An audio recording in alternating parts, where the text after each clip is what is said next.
Hola, ¿qué tal?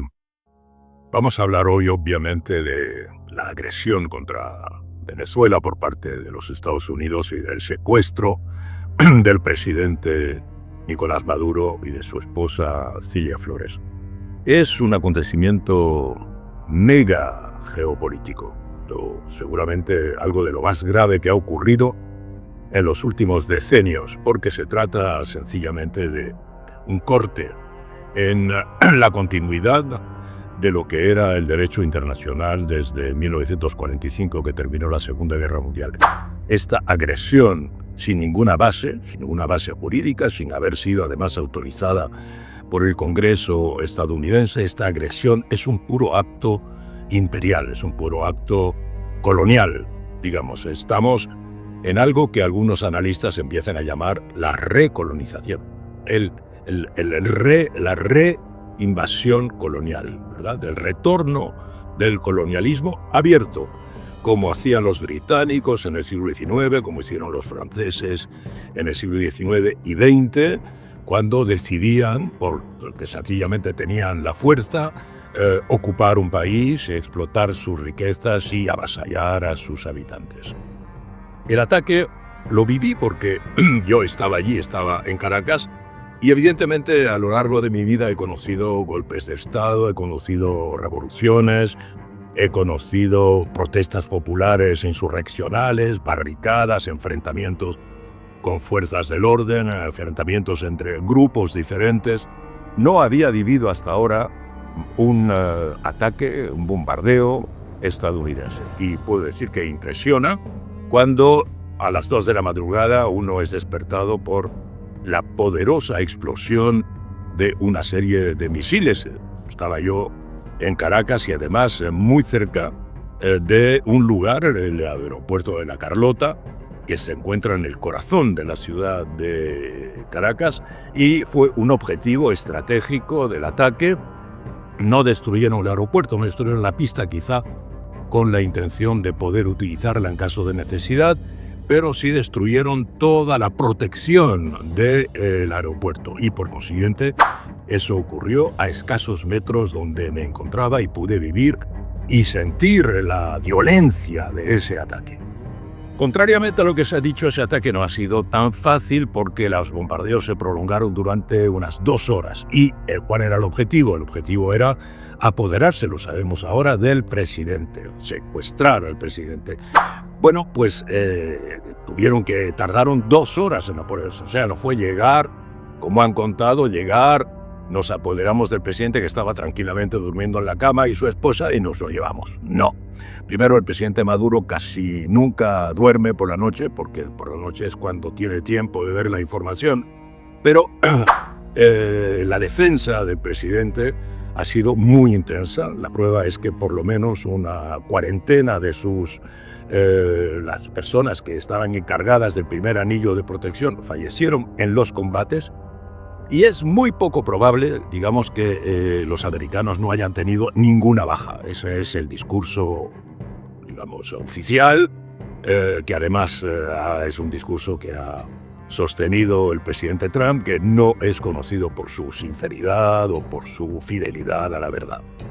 Probablemente han sido más. Además, hay muchos sobrevivientes de la defensa del presidente y vamos a tener testimonios de primera mano de los hombres en armas que se enfrentaron con los agentes del Delta Force que atacaron la residencia del presidente. Por otra parte, ¿de qué se trata finalmente? ¿En qué consiste este ataque? Cuando la declaración del presidente Trump, el propio día 3 de enero, dio no solo esta información, ¿verdad?, que también nos sorprendió, que habían detenido y secuestrado al presidente. En sí, la información era que no lo habían asesinado, no lo habían matado. El presidente sigue vivo, el presidente sigue, como vemos, activo, lo hemos visto ahora en los juicios en Nueva York, y por consiguiente, a partir de ahora va a tener un sistema de defensa, está bajo la protección de la ley americana, está bajo la protección de la Constitución de los Estados Unidos, porque podían haberlo asesinado o podían haberlo trasladado a un lugar sin ley, donde no se aplica la ley americana, como por ejemplo a la cárcel de Guantánamo. En ese caso hubiera estado incomunicado. No lo está, por consiguiente comunica y por consiguiente sigue siendo el presidente constitucional de Venezuela. ¿De qué nos enteramos también? La segunda gran información de esta declaración de Donald Trump, algo que políticamente es incluso más explosivo porque el ataque era algo que estaba en el aire y que era una amenaza que se había repetido, de que había esa posibilidad de ese ataque. Pero esta información, la segunda información, que da el presidente Trump, es así que no la esperábamos. La información es que ellos que declaran que a partir de ahora Venezuela está controlada por ellos, la van a administrar. Yo estoy en cargo, dice él, del Estado de Venezuela y de sus riquezas, dice Donald Trump, pero no van a entregar, digamos, la administración de ese país que pretenden haber ya conquistado solo porque secuestraron al presidente a la oposición. Es decir, la información política importante es que en esa misma declaración apartan a la oposición. Bueno, esa oposición no decían ellos que había ganado las elecciones. No era la oposición la que más representaba al pueblo venezolano. Ahora admiten explícitamente, no solo el presidente Trump, sino también el secretario de Estado Marco Rubio, que esa oposición, primero los líderes de esa oposición e incluso María Corina Machado están en el extranjero, no están dentro, no controlan el país, no administran el país y dice explícitamente Donald Trump no tiene el control sobre los sectores más importantes del país. Entonces hay una pequeña contradicción, por lo menos, entre una categoría política que pretende haber ganado masivamente las elecciones con 80-86% de los votos, pero que en realidad no es popular y no puede dirigir el país.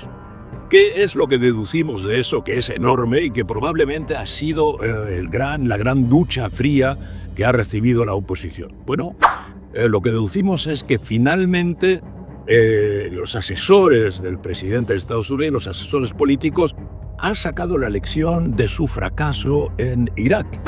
¿Qué pasó en Irak en el 2003? Ellos atacaron el 20 de marzo del 2003, atacaron y ganaron rápidamente la guerra militar.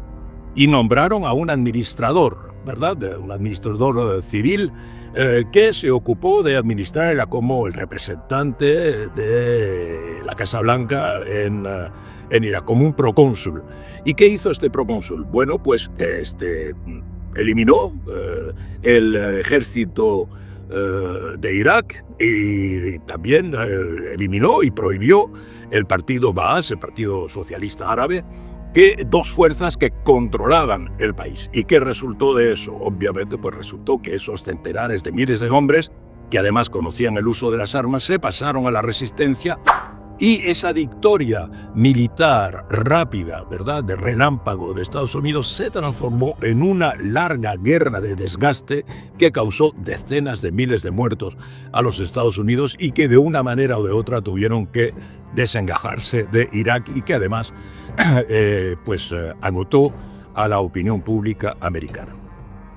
Eso es lo que los Estados Unidos no quieren en este momento en Venezuela. Por eso hablan de encontrar una forma de acuerdo con quien administra realmente el gobierno bolivariano, que tiene la continuidad de la administración del país. El presidente Maduro, en su último mensaje público, que fue una entrevista que le hice yo personalmente, pues ¿qué decía en esa entrevista? Que se puede volver a ver. Lo que dice es que él está dispuesto a discutir, a negociar, que lo que no sería razonable es la guerra, pero que en términos de paz sí se puede negociar si los Estados Unidos quieren invertir, si los Estados Unidos quieren participar en el desarrollo de Venezuela, se puede hacer.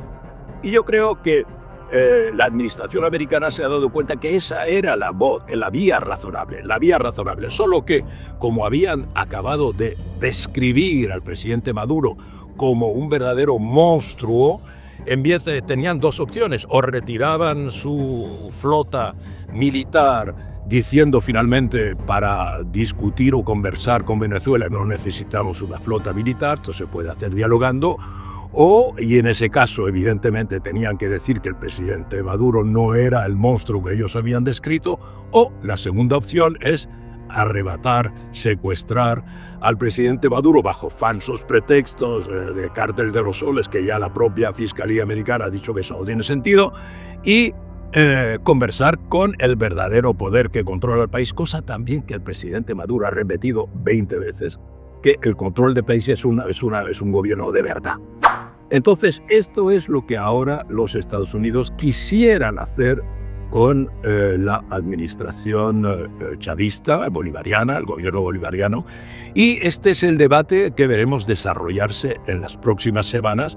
Lo que es seguro es que el presidente Maduro volverá a Venezuela, y es la gran esperanza no solo de los venezolanos, sino de todas las personas, hombres y mujeres en el mundo que apuestan por el derecho internacional y no por la ley del más fuerte. Hasta la semana próxima.